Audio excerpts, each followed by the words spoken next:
Hello, everybody. Welcome to this week's episode of the Street Smart Millionaire. This week, we're interviewing one of my very good friends and one of my coaches, Brian Sciutto. Now, Brian, you live where? Hey, Coach. I live mainly in Colleyville, Texas. And where's the other place you live? I live also in San Diego, California. Why do you live in two places? Well, we had some life changes over the past 5 years. And so my ex-wife and my daughter moved to Texas. My fiance is in Texas. And so I now am a resident in Texas. So I live here about 55-60% of the time. And the So rest why do you still live in San Diego? because that's where a majority of my operation is, my relationships are, my team is, all the good stuff. So you're in the mortgage business. How long have you been in the mortgage business? Going on about 14 years in the mortgage business. 14 years, and you're how old? I am 52. So you were 38 when you got into your career. That's a long time. What'd you do before that? And I did all kinds of stuff. I was in the health club business. I was in the urban infill high-rise development business. I've been in a lot of different things. So what made you decide on the mortgage business? How'd you get in the mortgage business? So back when I was in the development business, we had preferred lenders. And when 2008 hit, I realized all the ones that were our preferred lenders either had no idea what they were doing or they didn't have integrity. And so they probably worked on the golf course more than they worked in the office. And when the shit hit the fan, basically they didn't know what to do. They put their tail between their legs and they took off. And so they kind of screwed me a little bit. And so I decided after that ended, I decided to get in that business and do it better. So you've been in the mortgage business for 14 years, and how long have you been my student? About 13 of those years. So you got in the business 1 year. What made you decide to go find a coach? I didn't know what I was doing. I was a mess. I was working 110 hours a week, maybe making 35 to 50 grand. I was probably 200 grand in the hole, actually, after the first year and a half. And I heard about your program through a couple friends of yours, and I was desperate to get to an event and learn about your recipe and playbook. So why do you think that I was interested in taking you on? I think you saw potential. I think you saw that I was tough. I think you saw that, I had a lot of ambition, an athlete, like all the things that you love. Well, here's what I will tell you. At 39, 40 years old, you were as shredded as anybody had ever seen. You were as tough as nails on the basketball court. You asked a lot of questions. You were extremely ambitious. So when I'm looking for somebody, I'm looking for winner qualities. When I'm looking to coach somebody or I'm looking to hire somebody, I'm looking for somebody that's done well at something. They're driven. They want to do well. I hire for ambition. I don't hire for talent. How about you? I'm a big believer in hungry people with a lot of ambition that come from hard times that want something that they don't have. You were in for my birthday. I brought all my 35 coaches in, and we had one of my friends, a local race car driver, Joey Logano, who's a famous race car driver. And he talks about the death of all teams and companies is what? Complacent. He talks about what are you tolerating? And he talks about B-minus students. What did he talk about? He did. He talked about the fear of tolerance, B-minus students. Those are the worst, or employees, B-minus employees. Those are the worst employees. So B-minus employees aren't bad, but they're not good. They're not driven. They're kind of okay. They're sensitive. They get their feelings hurt real easily. Do you agree with that? Absolutely agree with that. So I have about 200 employees. What do you have? We're right around 30 employees again. So you have 30 employees. You're the epitome of a successful small business person. So how many years have you made over $1 million? So I'll say since I've been with you, I've accumulated about 15 million in terms of. How many years have you made over $1 million? I think it's going on 8 years in a row. So you've made $1 million 8 years in a row. So it took you 7 years. You've been in the business 5 years. So 5 years into the business, you made $1 million. Normally it takes somebody 10 years in an industry to make $1 million. How did you get there so much faster? I think you pushed me really hard when we first got together. You saw something in me that maybe I didn't see in myself. You made me get really uncomfortable really fast. You thought if I could just go sell, I could make a lot of money. And I was caught up in that turbulence of like get some leads, facilitate the leads, didn't have assistants, all that kind of stuff. And so, you made me hire an assistant when paying that assistant was all the money I was making at the time. And you told me if I don't hire that assistant in 2 weeks, don't ever come back to the coaching program. Like I was basically dead to you, in other words. And so you believed in me and you thought that if I would rise up to the challenge and just surrender completely, that I could do pretty big things. And so I did that. Sales first, then team, then money. What's the formula? Sales, team, money. In that order. Do you agree? So listen, I always talk to everybody in all the industries I coach about identifying the perfect client. One of my go-to first opening conversations. Who is your perfect client? Oh, like from a real estate standpoint, a partnership standpoint? Where do you get business? You get business from realtors, right? Yeah, 100%. So real estate agents are the perfect client for me. Real estate agents that have equal ambition, real estate agents that are equally interested in becoming business people, and really, doing things above and beyond what the rest of the industry are doing. So I'm looking for like the 2%ers. So what size are the perfect realtor for you? We like to talk about that 12 to $25 million a year mark would be the perfect size with a few. You want realtors that have a team or sell the houses themselves? Preferably the ones that do it themselves. So we want ambitious realtors that are driven. They want to build a business and they want to actually lead the team and be the main salesperson. You kind of want to be like the Patrick Mahomes or the Saquon Barkley or the Michael Jordan. They want to be the main superstar athlete. You agree with that? That's exactly what I'm looking for. Cool. So we identify this $12 to $25 million agent. How many of them are in Texas, in your area? What is your territory, first of all? So to the Dallas-Fort Worth area of Texas, and then the Southern California, San Diego specific county. So your territory is a half hour from where your office is. Do you agree in every direction? Yep. So you target market these $12 to $25 million realtors within a half mile of your area. Why not like people in Arizona or people in Florida? Why not all over the country? So you believe in relationship-driven businesses, so live and local, being able to get together with people, meet their clients in person. Sales is all about face-to-face, and that's what you preach. Did I bring all my coaches in for 3 days?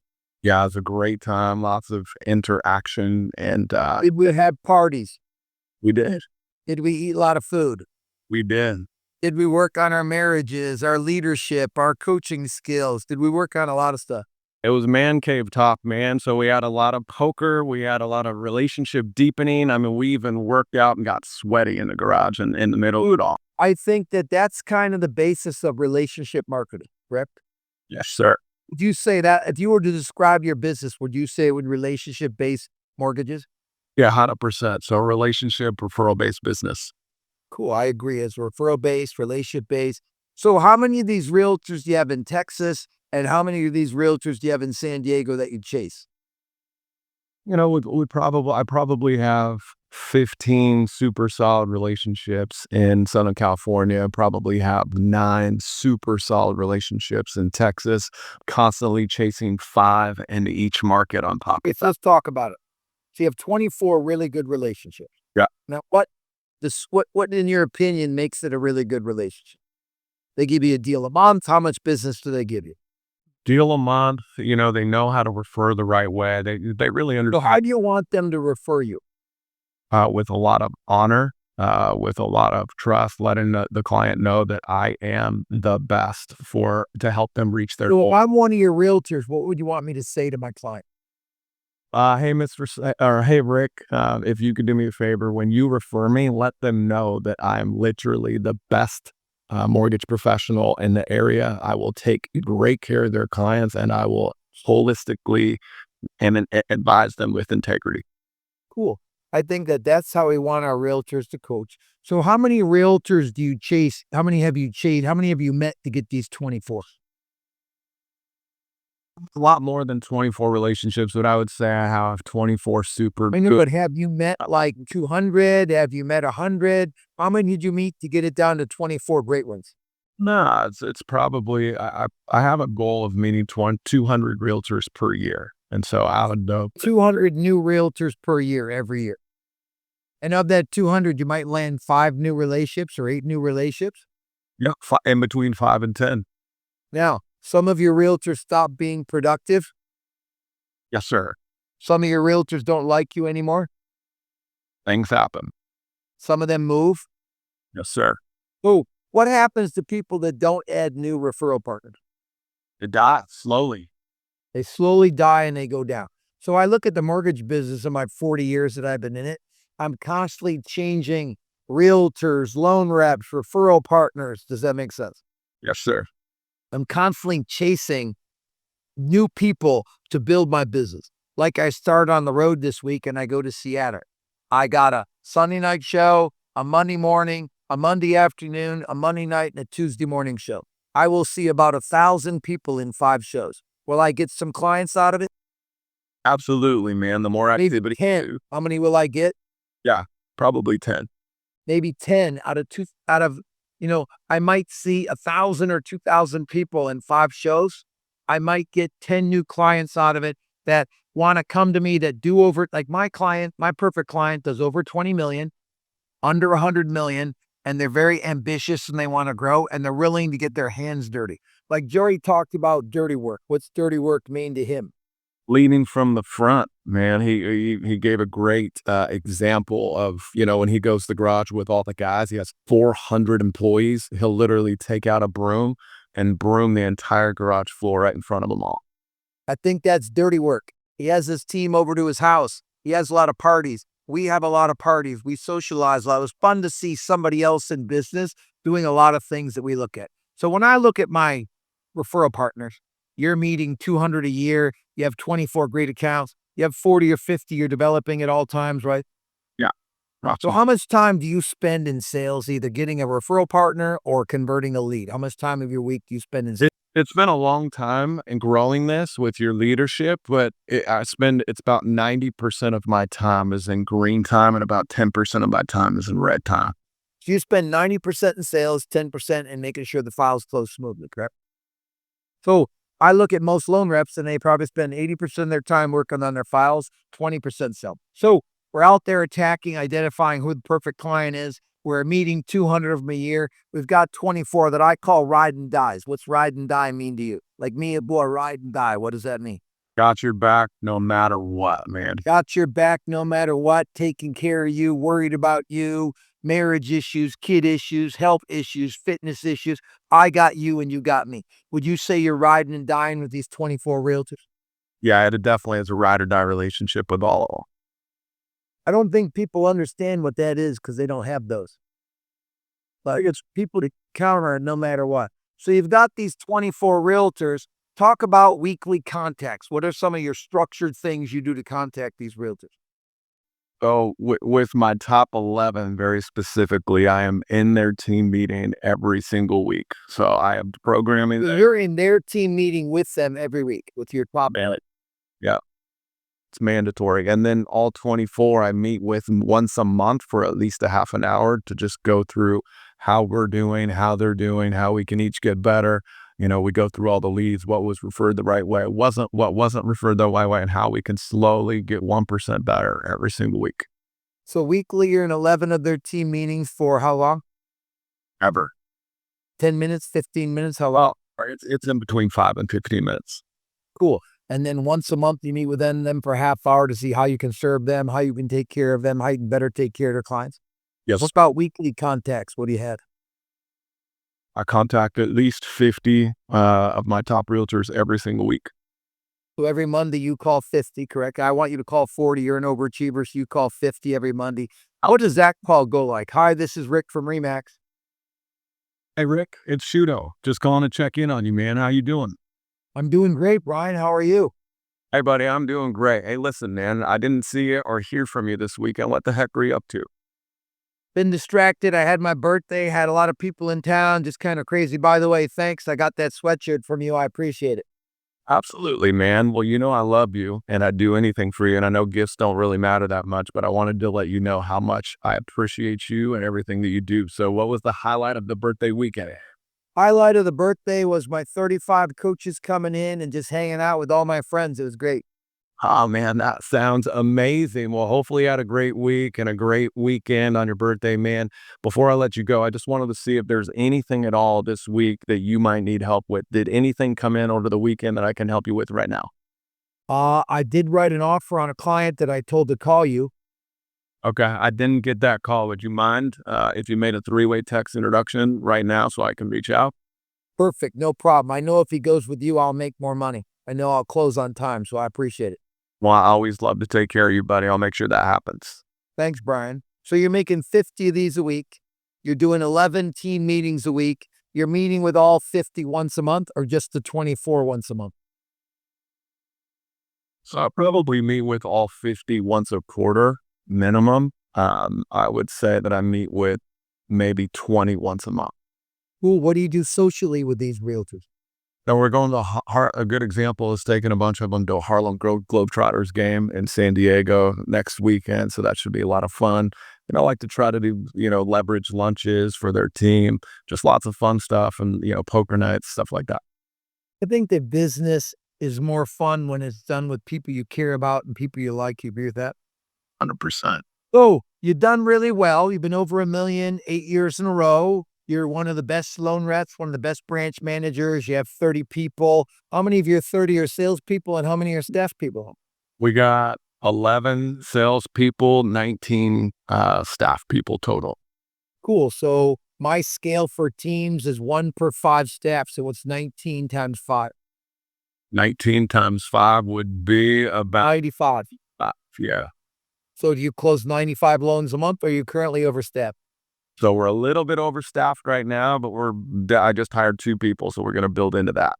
Okay, let me tell you, we both work for the same company. We work for the #1 mortgage guy in America, cross country, and he's making cuts. I'm making cuts. You're making what? Making cuts. So I have a CFO that works for me, happens to be my wife, very good with numbers. What is her job? Her job is to manage the numbers. Her job is to create gap. What is her job?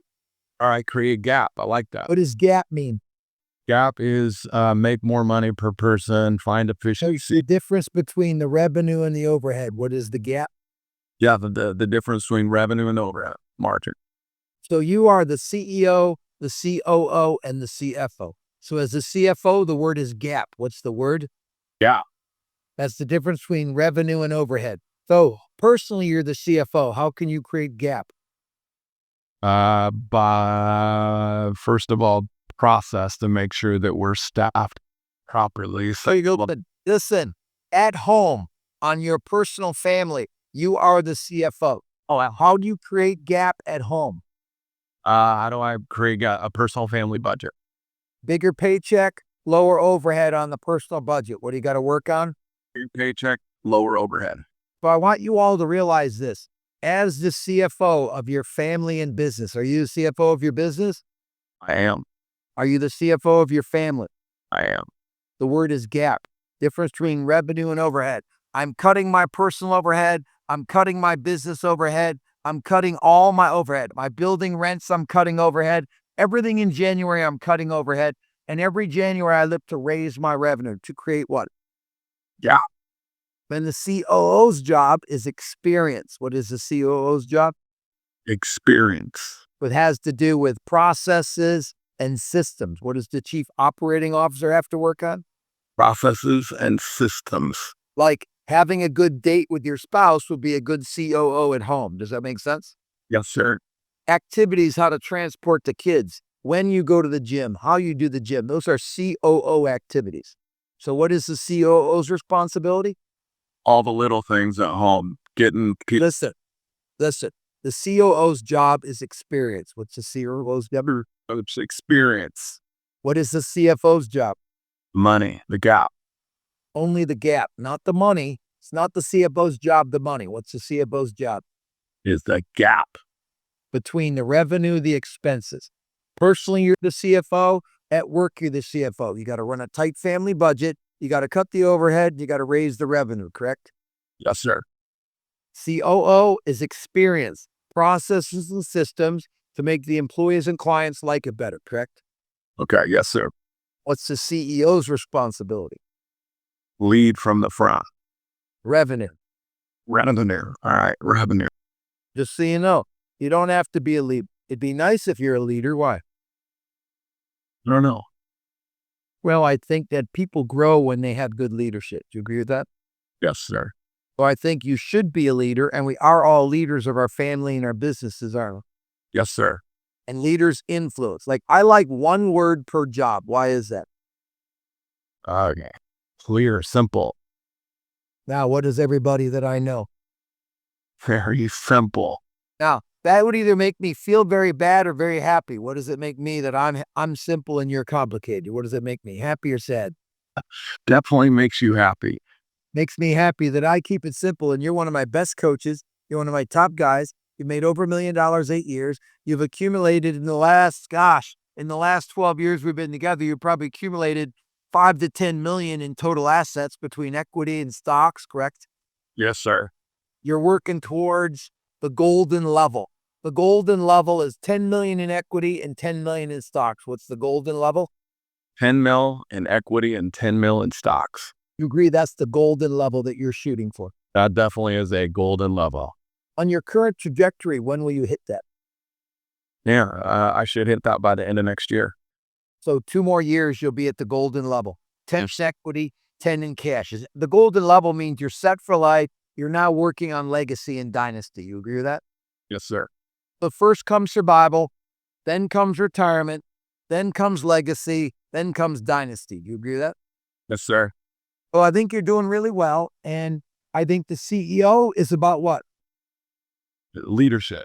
Sorry, it's got revenue. The CEO is about revenue and hopefully leadership. What is the CEO about? It's primarily revenue and then a lot of hopefully leadership. Oh, I look at CEO as revenue control and work on leadership.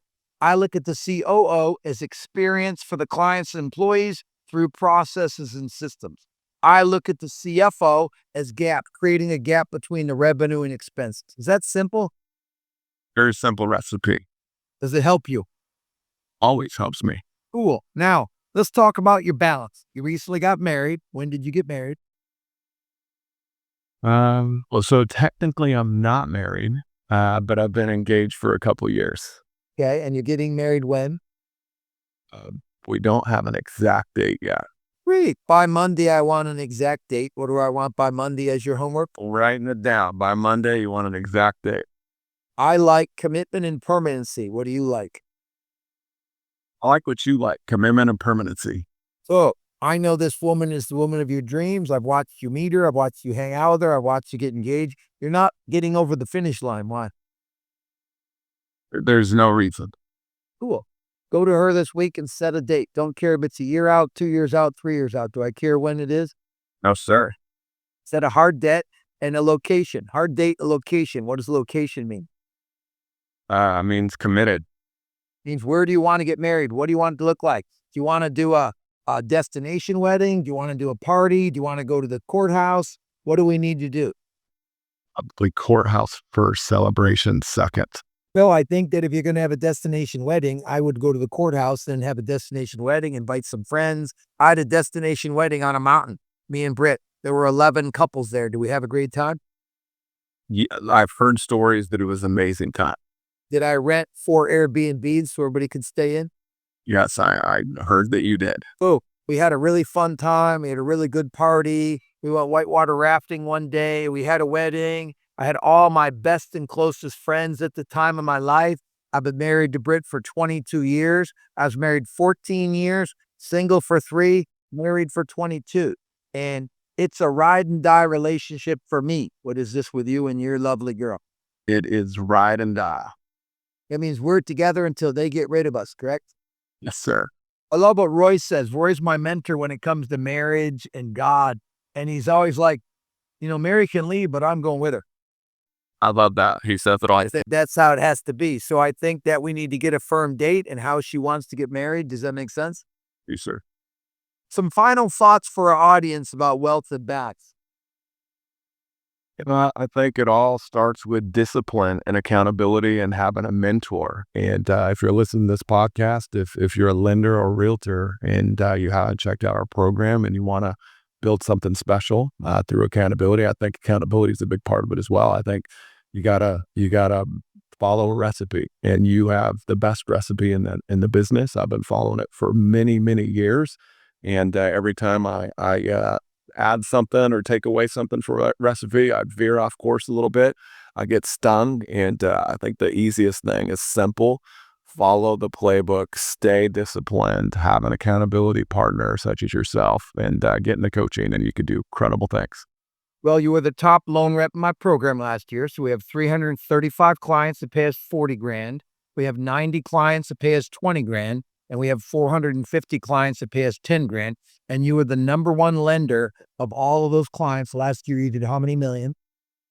We did 160 plus million. So you did 160 plus million. And this is real business that you do. This is not like a bunch of loan reps under you. This is your actual business. I know that you're very organized, very structured, very disciplined. You do $160 million. You make millions of dollars every year. You got millions of dollars in the bank, and you're still being coached. A lot of people would be surprised by that. Why? Man, I don't know why they would be surprised, but I'd assume that once you kind of have enough or what they perceive to be enough, they can let their foot off the gas. That's just not the way I was built. Well, I was built that if something works, do more of it. So I find you to be a really good coach, a really good student. I think your business is going really well. You got 24 ride and die realtors. You got 50 you're chasing. You meet 200 a year. Seems pretty easy, doesn't it? Simple recipe, coach. So I make 40 outbound calls a day. What do you make? I make at least 40 outbound phone calls a day Just so you know, I went to 45 on Monday. Why? because you want to either you're I don't behind. like my numbers. Okay, you're behind. I don't like my numbers. I increase my activity. I make more phone calls. I'm seeing more people. I'm doing more Zoom meetings. I'm doing more seminars. So listen, if you're a realtor lender, I got a subscription we're starting this month for $99 a month. I got a level one if you're under 10 million, $750 a month. I got a level two from 10 to 20 million, $1,500 a month. I got a level three that is like over 25 million to 200 million. We got a realtor that did 2 million. Brian did 160 million. Casey did 180 million, but you make more money than him. Why? He did 200 million. Why did you make more money than him? You have a terrible comp plan. No, he doesn't. He has a cap on his commission. What does he have? Oh, yeah. Out one that's commission. Okay, I didn't know that. He has a 7,500 cap. What do you have? No cap. That's why you beat it. He has a great comp plan, but he has a what? You have the cap. Just so you know, the victory is in the little details, the little teeny details. Like he has a cap, you don't have a cap. That's why he beat you. It's the only reason that you beat him. He did 200 million. You did 160 million. My top realtor did 210 million. If you want to be great, you need to be in an organization with a bunch of people that are committed to doing great. And there's no goofing around in our program, is there? Not So listen, I love having you as a student. I'm very proud of you. I appreciate you taking time today to come on my podcast. Have a great week, Brian. Have a great week, audience. Street Smart Millionaire. See you next week. Bye.